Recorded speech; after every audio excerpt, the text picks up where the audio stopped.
घर का अपना एक स्नानघर होता था जिसको आप बाथरूम बोलते हैं इसी की लैंग्वेज में, ठीक है। I walk the fire with you. Hello guys, welcome back to our channel Rangbaaz classes. मैं हूं गुंजन और मैं आपको करवा रहा था क्लास 12 की हिस्ट्री का फर्स्ट बुक ईंटें, मनके और अस्थियां। इसको बेसिकली कहा जाता है हड़प्पा सभ्यता।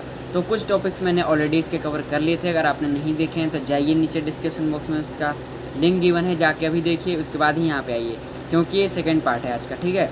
तो बिना किसी टाइम वेस्ट किए हम शुरू करते हैं। देखिए, नेक्स्ट टॉपिक जो आता है वो हमारा नालों का निर्माण।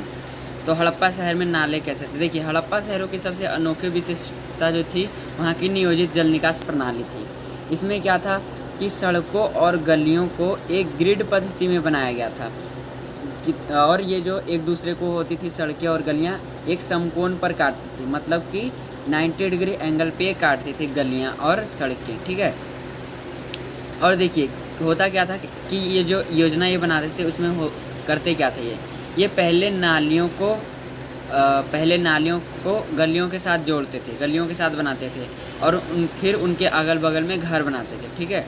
इसका इस प्रकार यूज किया जाता था, इस प्रकार निर्माण किया जाता था, ठीक है। उसके बाद देखिए, अगर घरों के गंदे पानी को गलियों की नालियों से जोड़ना होता था तो ये क्या करते थे, प्रत्येक घर की कम से कम एक दीवार की गली से सटा होना आवश्यक था। इसका मान लीजिए कि आपका कोई घर है और अगर उसको नालियों से जोड़ना है, गलियों को नालियों से जोड़ना है ताकि हमारा जो गंदा पानी है, जो हम वेस्ट पानी है निकालते हैं, वो जा सके नालियों में, तो हमें क्या होता है कि कम से कम एक दीवार का, अपने घर का एक दीवार का गली से सटा होना आवश्यक था ताकि वहाँ से नालियाँ गुजर सके, उसमें से पानी जा सके, ठीक है। अब बात कर लेते हैं गृह स्थापत्य की, मतलब वहाँ घर कैसे थे।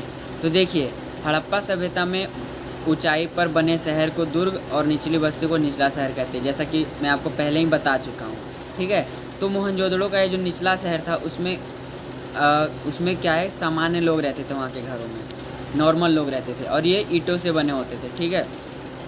इसमें क्या होता था कि ये जो घर होते थे ना, उसमें कई जो थे एक आंगन पर बने होते थे जिसके चारों ओर कमरे होते थे, ठीक है। और ऐसा बोला जाता है, ऐसा अनुमान लगाया गया है कि यहाँ जो आंगन जो होता था ना, वो खाना पकाने और कताई करने जैसे कामों के लिए यूज होता था, ठीक है। और यहाँ पे एक बात और है कि ये जो होता था कि ये अपनी एकांतता को दर्शाते थे लोग, मतलब विशेष रूप से जो आंगन का काम था वो शुष्क मौसम में और गर्म मौसम में ज़्यादा होता था। फिर देखिए, इसके बाद बताया गया है कि इसके जो मतलब ज़मीन पर जो दीवारें बनाई गई थी ना, उसमें ये खिड़की नहीं देते थे, क्योंकि मैंने आपको बताया कि एक अपनी एकांतता को दर्शाते थे। एकांतता मतलब अकेलेपन को, ठीक है।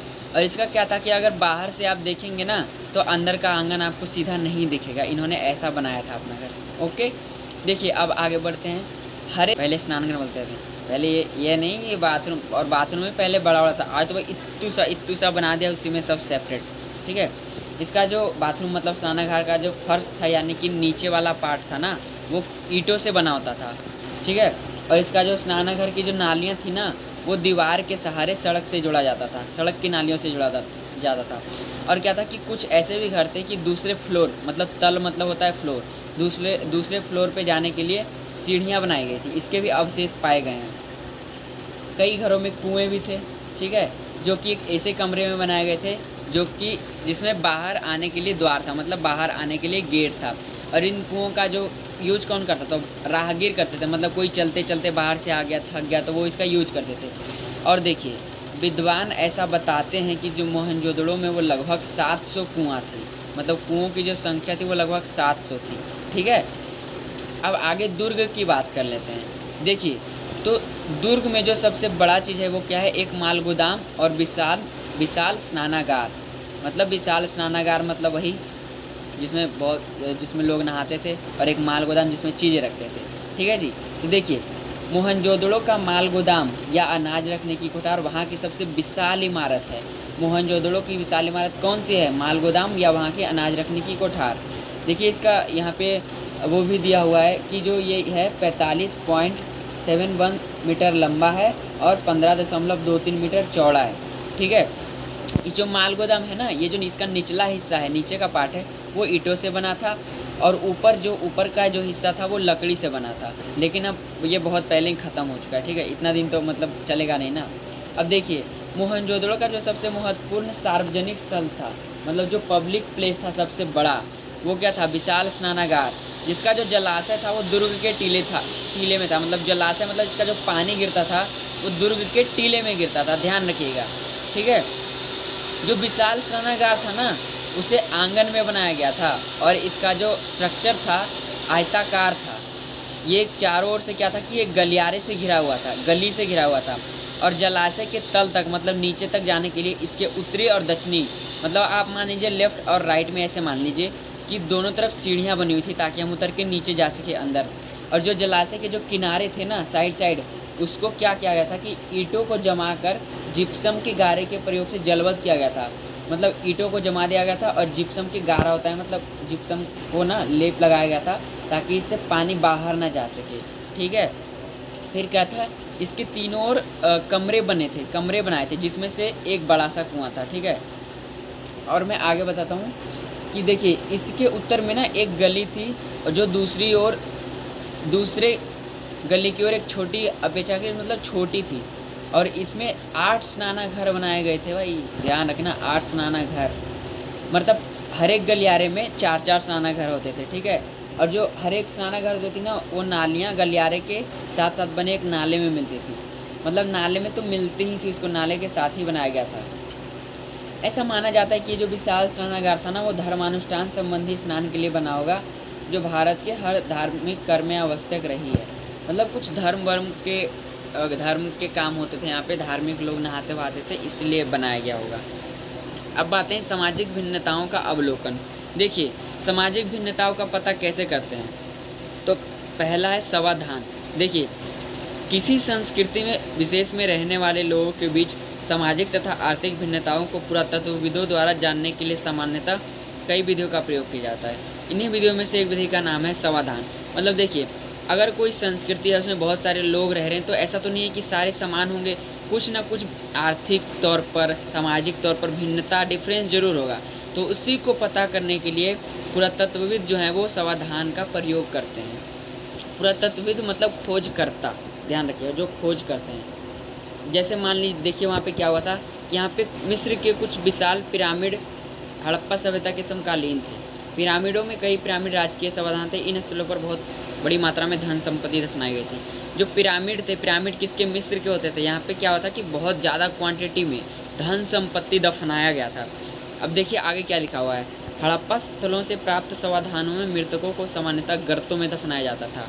मतलब गर्तों में मतलब नीचे उनको उसमें ताबूत में दफनाया जाता था हड़प्पा स्थलों में। वहाँ से जो समाधान प्राप्त हुए हैं, समाधान मतलब वही होता है कि लोगों को मार के जो दफनाते थे ना, उसी को बोलते हैं समाधान। देखिए, इनकी जो गर्त होती थी ना, गर्त की नीचे जो कैसे पॉलिश करते थे उसको, ईंटों से चिनाई की जाती थी। और देखिए यहाँ पे लिखा हुआ है, हड़प्पा सभ्यता के कुछ कब्रों में मृदभांड आभूषण पाए गए हैं। मतलब कुछ मिट्टी के बर्तन जो होते थे वो पाए गए हैं और आभूषण पाए गए हैं, मतलब जेवर वेवर पाए गए हैं, ठीक है। पुरुषों और महिलाओं दोनों के समाधानों से आभूषण मिले हैं। पुरुष और महिला जो दोनों मरते थे, उन्हें जो दफनाते थे, दोनों के समाधानों से आभूषण मिले हैं। अब आगे देखिए, खुदाई के दौरान एक पुरुष की खोपड़ी पाई गई थी और जिसके समीप शंख के 3 छल्ले थे। ध्यान रखना, ये चीज़ें मिली थी। जैस्पर के मनके तथा सैकड़ों की संख्या में सूक्ष्म मनकों से बना एक आभूषण पाया गया था। और कहीं कहीं पर क्या हुआ था कि मृतकों को ना तांबे के दर्पणों के साथ दफनाया गया था, ठीक है। यदि हम मिस्र की परंपरा से तुलना करें तो हम पाते हैं कि हड़प्पा सभ्यता के लोग मृतकों के साथ ये सब चीज़ें नहीं करते थे।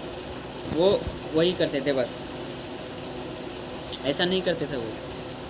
अब बात करते हैं उत्पादन केंद्रों की पहचान। मैंने आपको बताया था शिल्प उत्पादन कैसे कैसे कहाँ कहाँ होता था, तो उसका पहचान कैसे करेंगे?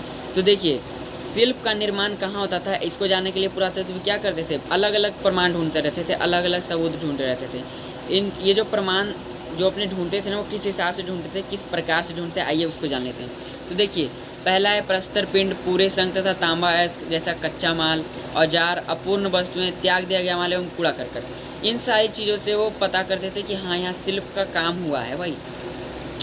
अब देखिए, कूड़ा करकट को भी एक अच्छे संकेत के रूप में माना जाता था कि ये शिल्पकार के बारे में जानकारी देता था। देखिए, मान लीजिए अगर कोई वस्तु का निर्माण हो रहा है जिसमें शंख और पत्थरों को काटा जाता था, तो ऐसा तो नहीं है कि काटने के बाद कुछ टुकड़े रह जाते हैं ना, तो अगर बड़े टुकड़े रह जाते थे तो उनको भी काट के कुछ न कुछ बना लिया जाता था, और जो सबसे छोटे टुकड़े बचते थे जिनका आगे निर्माण नहीं किया जा सकता था, उनसे कुछ नहीं बनाया जा सकता, वो उसी को वहीं पे छोड़ देते थे। इसमें यही लिखा गया है। तो देखिए लिखा हुआ है कि इन टुकड़ों से पता चलता है कि छोटे विशिष्ट केंद्रों के अलावा मोहनजोदड़ो और हड़प्पा जैसे बड़े शहरों में भी शिल्प उत्पादन का कार्य किया जाता था। ध्यान रखिएगा।